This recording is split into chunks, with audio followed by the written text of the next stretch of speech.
চলে এসেছি সম্পাদির দোকানে। দেখতে পাচ্ছ সম্পাদি এখন পুরো দমে কিন্তু ব্যবসা করছে, কারণ এখন সন্ধ্যাবেলার টাইম। তো এখন দেখতেই পাচ্ছ কাস্টমারও আছে ভিতরে।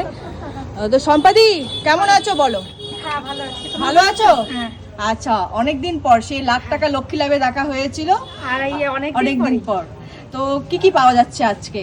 এখন একটু দেখিয়ে দাও কি কি আছে। আইটেম তো শেষ হয়ে এসেছে, হ্যাঁ অনেক আইটেম শেষ। এখন তোমার স্যান্ডউইচ আছে, হ্যাঁ 6 টাকা ডিমের চপ, মাংসের চপ, চিংড়ি মাছ, হ্যাঁ। 10 টাকা ডিমের চপ, মাংসের চপ। আচ্ছা লোটে মাছ মানে ওই একই এখানে রেখেছি। আচ্ছা আচ্ছা আচ্ছা আচ্ছা লোটে মাছটার মধ্যে বাজার দর অনুযায়ী হয়।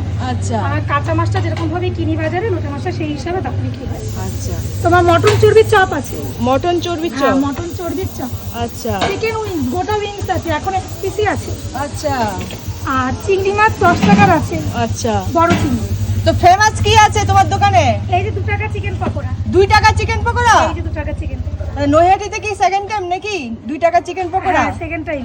আচ্ছা একজন করে 2 টাকা চিকেন পকোড়া, আচ্ছা। তারপরে আমরাই করি এখন। বাহ, সেই দিদি থেকে কি অনুপ্রাণিত নাকি? না সেটা বলা ভুল, আমাদের 2 টাকার, আমরা 2 টাকার জিনিস অনেকদিন আগে শুরু হয়েছিল। আচ্ছা আমাদের দোকানে, এই দোকানটা লকডাউনে শুরু করা হয়েছে। আচ্ছা তখন আমরা 2 টাকার আলুর চপ, 2 টাকার সিঙ্গারা এগুলো করেছি। আচ্ছা এগুলো করা হয়ে গেছে তখন। এখন তারপরে কিছুদিন আমরা বন্ধ রেখেছি ওইসব আইটেমগুলো। বিরিয়ানি করা হয়েছে, অনেক আইটেম বন্ধ করার পরে এখন আবার 2 টাকার আইটেমটা আবার শুরু করেছি। রাইস আইটেম কি আছে এখন রাইসে বর্তমানে? তোমার ফ্রাইড রাইস, চিলি চিকেন আছে।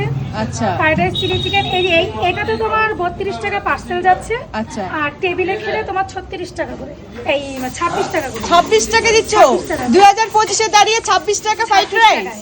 26 টাকায় chilli chicken fried rice, 2 piece chilli কি চিকেন বলছো? হ্যাঁ, আলুর দম আছে, সোয়া চিলি আছে। এটা সম্ভব?